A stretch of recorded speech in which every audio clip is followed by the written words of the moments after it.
Murray. All right.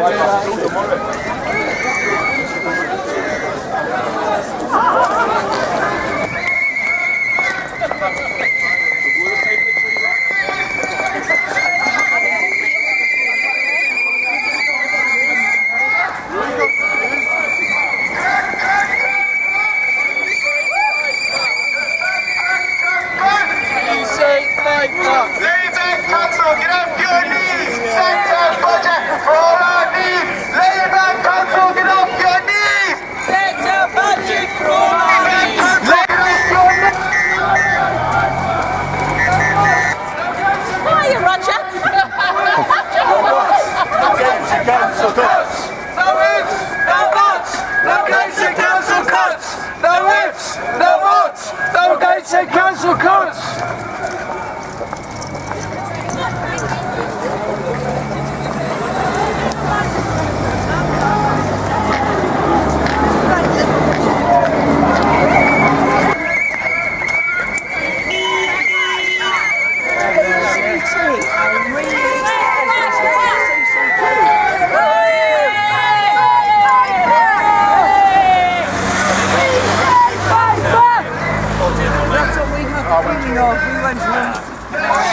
No buts! No public service cuts! No ifs! No buts!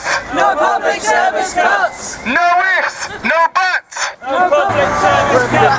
Tell everybody who's watching. You're not live. Oh, Maddie, go along with. Say fucking rubber.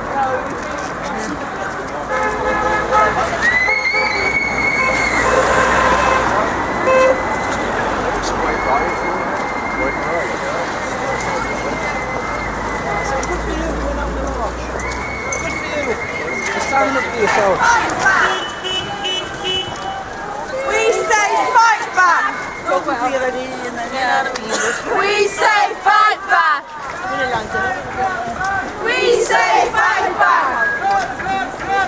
Fight, fight, fight back. Cut back! Cut back! Cut back! Fight back! Cut back! Fight back. Cut back!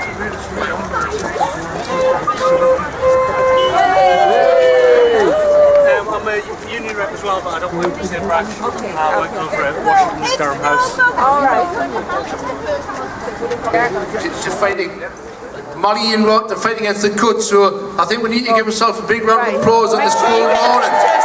Afternoon even. So again, thank you very much. I think the turnout's been remarkable. So today it's about services. Today it's about service users' stories, and we've got three MPs here today. So you don't want to hear about me, you want to hear about the effects these cuts could have in Gateshead. So first one up is Stephen Luke. Stephen, where are you? Right. Is he here? Got the pub. Go, Stephen. Stephen's been involved the last couple of weeks. And last time I seen Stephen and he talked about his story, he had the room in silence and everybody had tears in the eyes. So this is over to Stephen. Well, thanks for so many coming out anyway. I'm sure most people are aware that today's protest is for cuts against all services, but I'm here to speak about my experiences as a carer and mental health services. Over the past 2 years, life has been literally pure hell for my disabled brother and my family.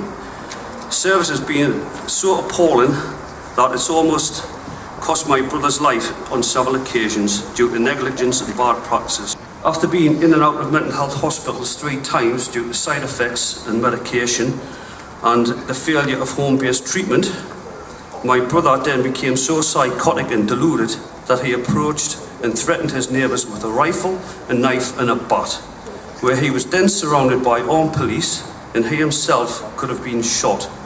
And if this wasn't bad enough, they then failed to detain him on a secure mental health unit, as that unit has already been closed and gated.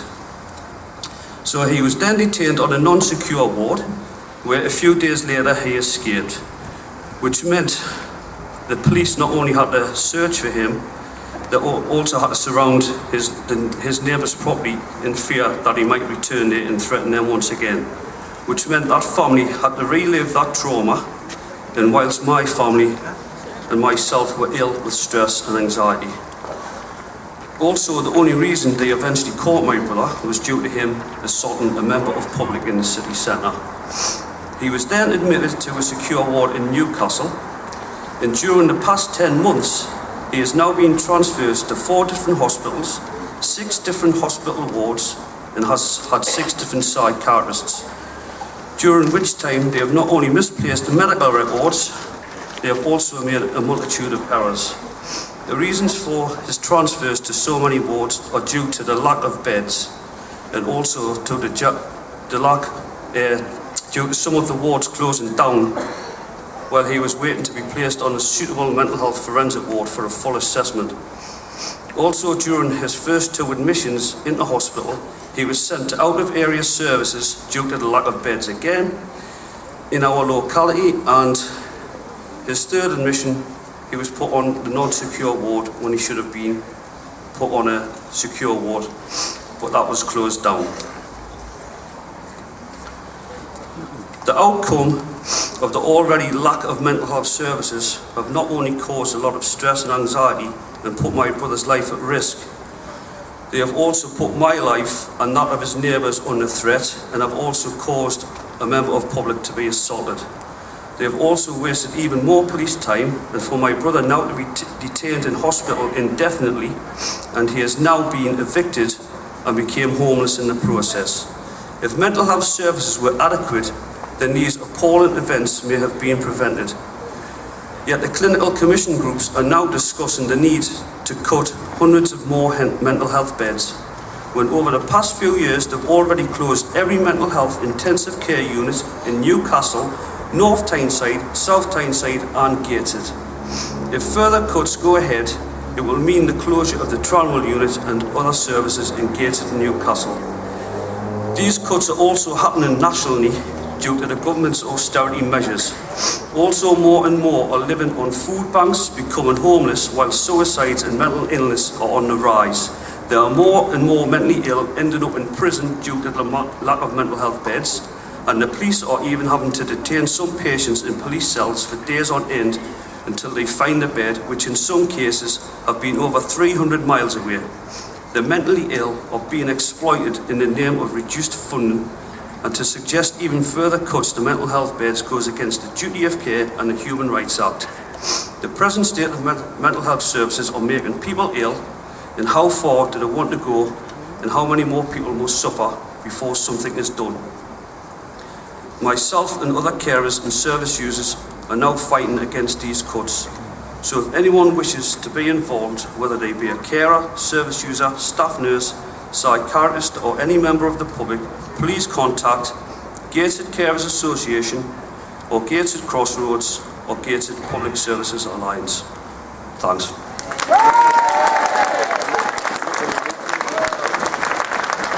Thanks for that, Stephen. I've only met Stephen for a couple of weeks, but I assure you, when he came into the PSA meeting a few months ago, and he'd started to map out what his family's been through the last few months, years, it's been absolutely horrendous. The next one up, our award-winning library service. I've been around all the libraries the last couple of months and years and met some wonderful people and see a range of their services that they deliver, and that service is second to none and is now under threat. So we've got some library staff here somewhere. There you go, they're all here. So we've got Alison, Fatima and Sydney ready to speak.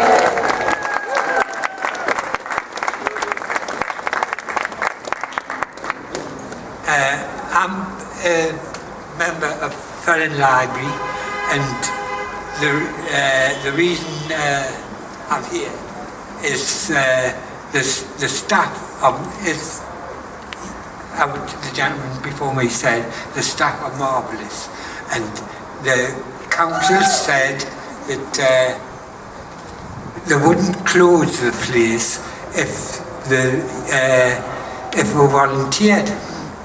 Now, they tried that last year, and that didn't work, because with the best will in the world, a volunteer doesn't know the ins and outs. I mean, I know nothing about the library service or how to run it, and I think the only reason they said that was that if we did volunteer and they got enough, the staff that's there would be given redundancy and getting a job at their time of life is difficult enough as it is at any time. And at the moment I'm mobile, I can go to other places, but there's an old lady who comes and she comes down in a taxi because she can't travel by public transport, and she pays to come to the library, and it's a lifeline. It's because we all made friends, and it's the only way of getting out the house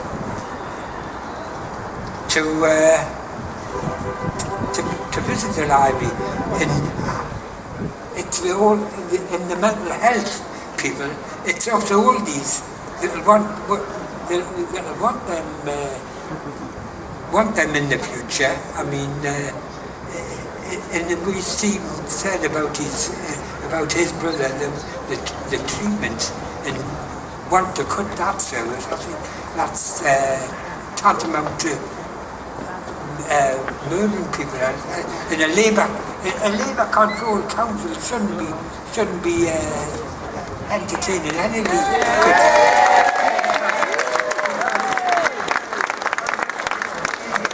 only doing this because the council tax.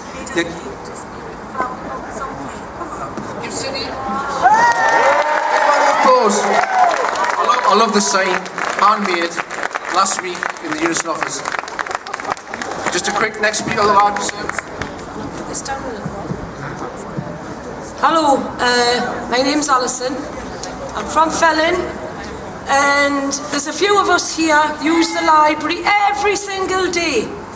Job seekers, young people, elderly people, and the school children that come in to get their books. Now, I never thought in my life I'd be alive when this government decided to take school kids' books off them, right?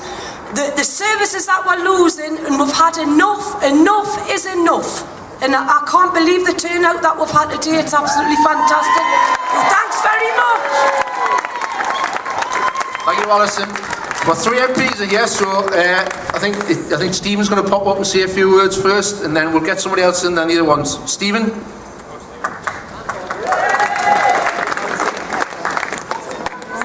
Steve said, Alison, you've been a shot in the arm. Everybody here, seeing everybody's faces, it's been a boost of adrenaline to see your faces and see you all out here today fighting for your jobs and services. You should be proud of yourself, and we're certainly proud of you coming out today. Because we've been here before. The last time the Tories were in, remember the cure for the economic ills at the time? They called it monetarism. And what did that mean in action? It meant the closure of the pits, the steelworks, the shipyards, mass unemployment, everything that destroyed this area. Fast track forward, and what have we got in Downing Street now? We've got Thatcher in a Savile Row suit, minus the handbag, bringing in his remedies to the economic ills of the country, and he calls it austerity. It's the same old Tory weapon, attacking working class people and dividing them, creating mass unemployment so people will take any job at any wage, no matter, without any protection from their trade unions. And we must stand and fight.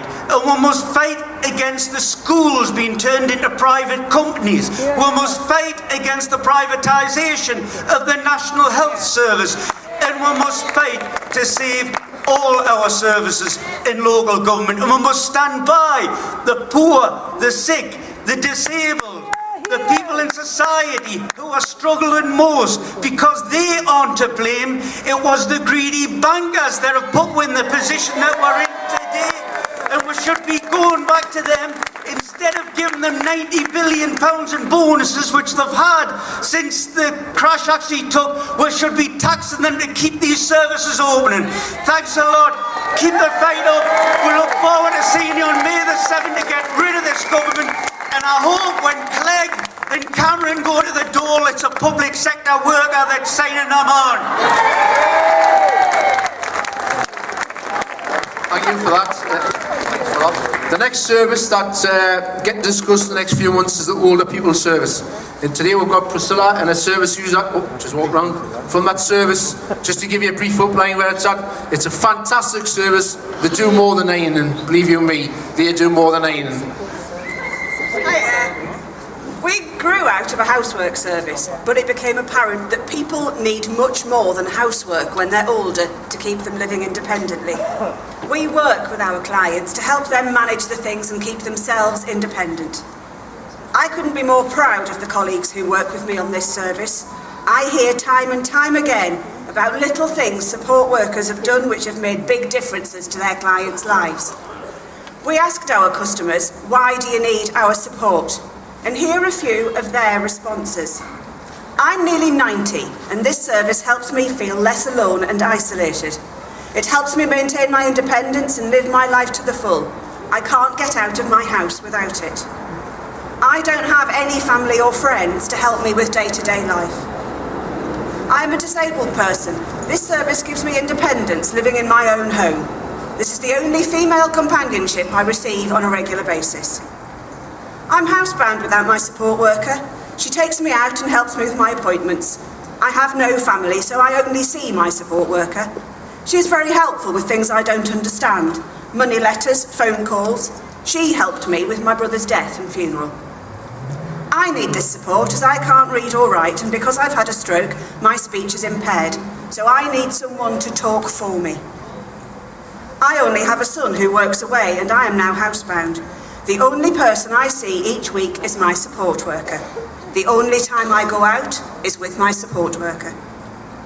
My carer helps me collect my medication, takes me to visit my wife's grave, helps with my shopping. He makes sure I'm okay when people visit to do repairs. He helps me fill out forms. My support worker is my only visitor. Without her help, I wouldn't be able to get out to pay bills or pay for shopping. I would be lost without the service. I'm bad with my nerves. It's a great comfort having someone you know and like come over every week. We need the service, as without it I wouldn't manage as well as I am with my support. It has made such a big difference to my lifestyle and day-to-day living. The Older People's Support Service makes big differences by doing little things. Thank you. Thank you, Priscilla. Another wonderful service. Met all the employees and all the service those last few weeks. If that one goes, it'll be a sad day for Gateshead. I'm not going to invite the MP up. I don't know if Dave wants to come up and say a few words. Dave Anderson, Bladen MP.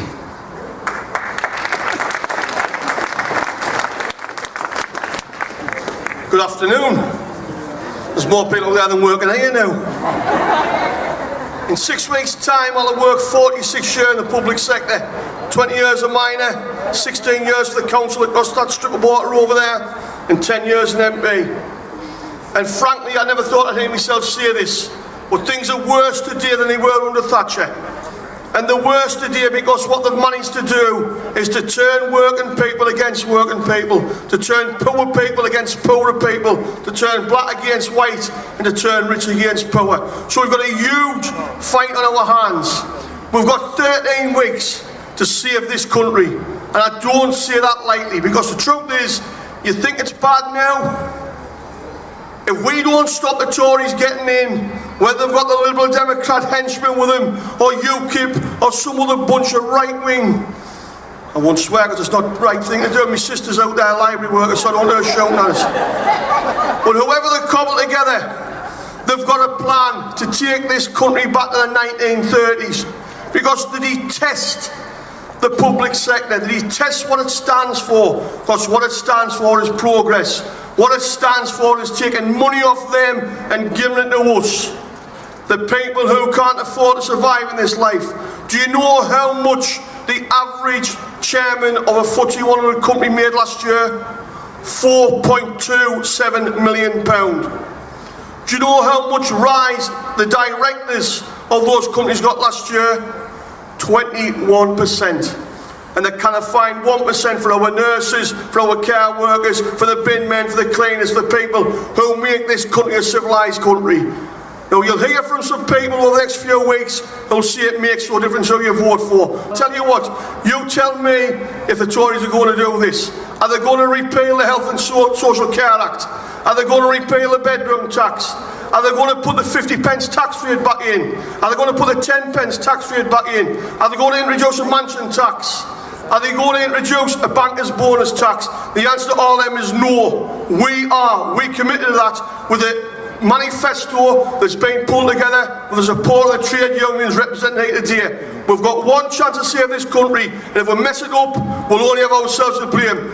Get out there, support us, help us get rid of these people, because if we don't, this country's finished as we know it. Thank you for that, Dave. We've got a very special guest today, but I've got to take the mic off. This is Sandy. Sandy works in Sandy's a service user in the home care service, and he's come today to say a few words. Sandy, over to you. Thank you. When the social services got me, I was in a help state. I had 50 or 60 bags of rubbish in the house. I couldn't walk. I was walking around furniture, falling down, and everything else. Then one day, knocking on the door, the fire brigade, fix a free smoke alarm. So how I was learning, and the rest is history. I was assigned a support worker. Since then, that support worker changed my life completely around. First, he put us in hospital for 10 days, next month. Next, he put us in Tyndale House for respite, which is not I'll never forgive him for. And then, I got a chance of a flat in Calna Court. And I've never looked back. He sorted me benefits out and everything else. And I can honestly say, I would hate to see anybody else do or suffer what I went through. Because they won't live if we couldn't have thought of jumping off the Tyne Bridge, because that's how bad, that's how I felt. And that's no exaggeration. And that's all I've got to say. Thank you, Sandy. Quite touching stuff. Next one up in this cold afternoon is Ian Mearns, local MP. It's just down here. Ian's office is just over there, and I walk past it every day. So there you go, Ian. Thank you. A crowd like this today, I'm delighted to see you all here, but what a shame we've got to be here to actually carry out a demonstration of this nature about something so simple and basic as protecting our public services. We've actually come through a very, very difficult period, and we're not through it, by the way. Dave Anderson's absolutely right. If this mob that's in Downing Street at the moment get back in, I'm afraid to say what we've seen over the previous 5 years will seem almost calm by comparison. Because of the austerity cuts that they want to impose, 60% of those cuts are yet to be enacted. So it is vital that we keep up this fight. We keep fighting away for everything that we really believe in. And when we actually see this government attacking the most vulnerable in society, I've been doing an awful lot of work with an organisation called the WOW petition in London, War on Welfare. And they've come up with some really amazing statistics, but dreadfully sad statistics about the war on welfare and its impacts. And I think as Britons, we should be ashamed that this is actually happening in our country.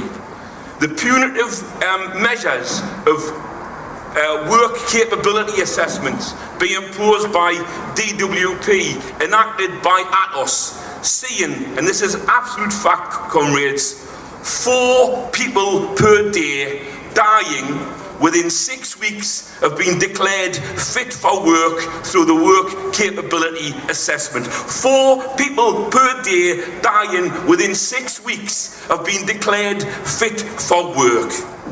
Now, we all had a joke in the Commons when they found the bones of Richard III in Leicester. They dug up the bones and they sent him for a work capability assessment.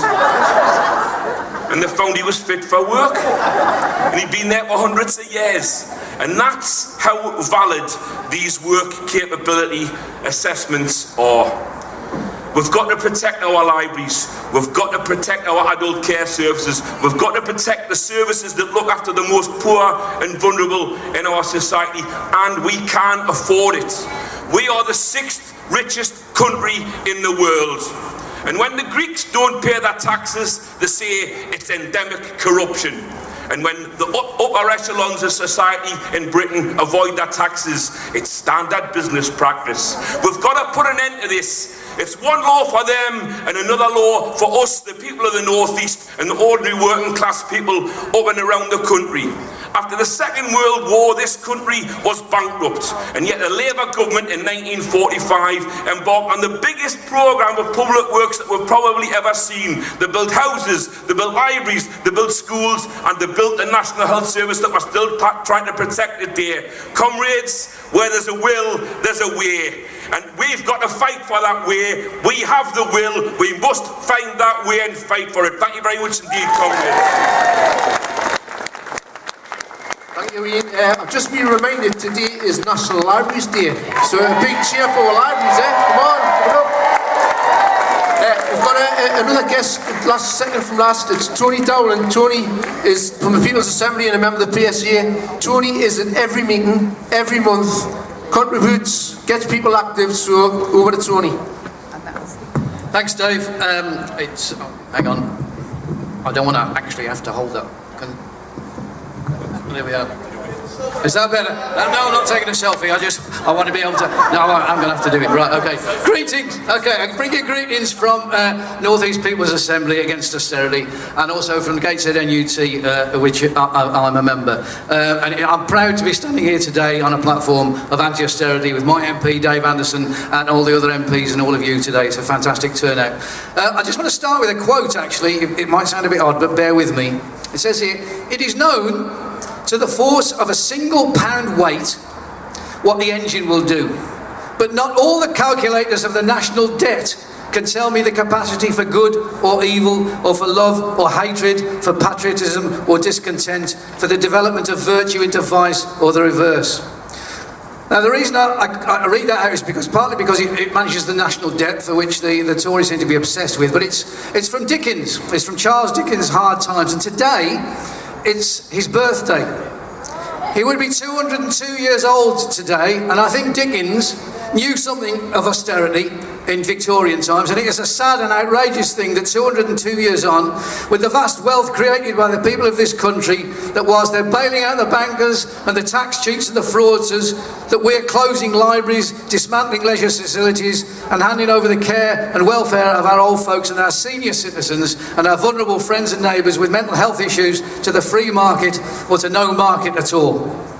I ask the coalition of government this: where is the Olympic legacy that Cameron promised us? Where is the regeneration and the inspiration you promised our young people when you cut funds leading to the closure of our magnificent facilities at Dunstan Leisure Centre that attract young boys and girls and families from across our region to do gymnastics?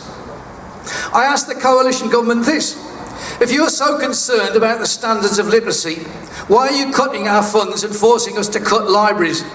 Even Malcolm Forbes of the Forbes magazine went to say, the richest person in the world, in fact all the riches in the world, couldn't provide you with anything like the endless incredible loot available at your local library. You can measure the awareness, the breadth and the wisdom of a civilization, a nation, a people, by the priority given to the preserving these repositories, all that we all will be. Yet under the coalition in government, over the Cameron's government, library visits are down by 40 million a year. And they are failing in their statutory duty to promote improvement.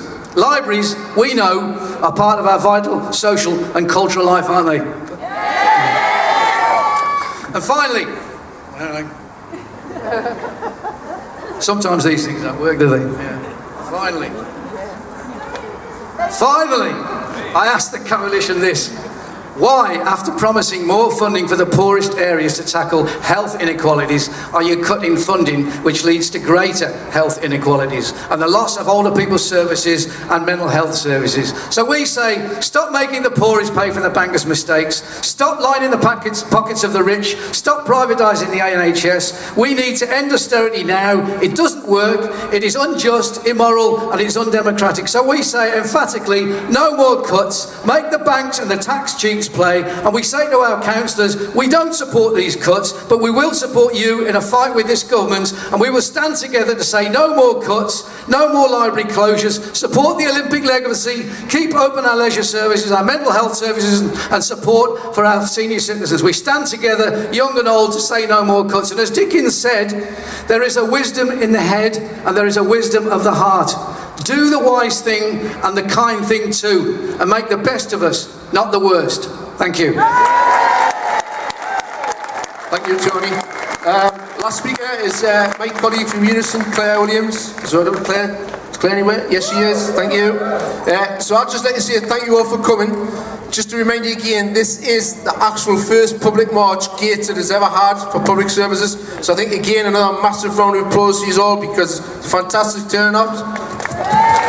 And I'll hand over to Claire and we'll all go to the pub, all go home and get warmed. Thank you. Thanks, Dave.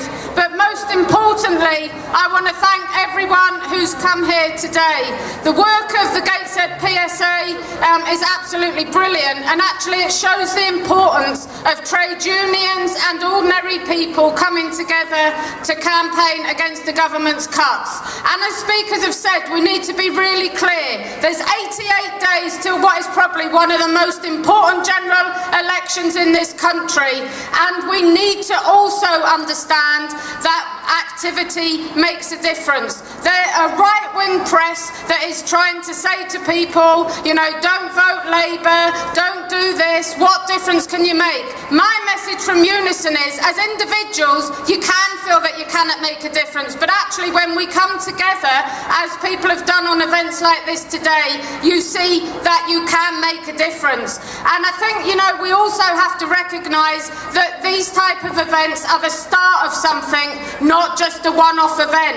And what we need to take from this is all of us to say we are going to keep being active. We're going to make sure that we're all registered to vote so that we can hold this coalition government to account and boot them out. And let's be clear, it is the coalition government who are responsible for these cuts. And that is Tories shored up by their Lib Dem mates who are now trying to pretend that somehow they're back on the centre-left of politics. We have to hold these people to account. They are one of the most right-wing governments I have ever seen, and as previous speakers have said, are only interested in protecting the interests of the rich and making the poor pay for a financial crisis that wasn't their doing. But for me, the outstanding message from today was listening to ordinary people like Sydney and the other speakers who understand the human impact of the cuts. That's not statistics, we're talking about the impact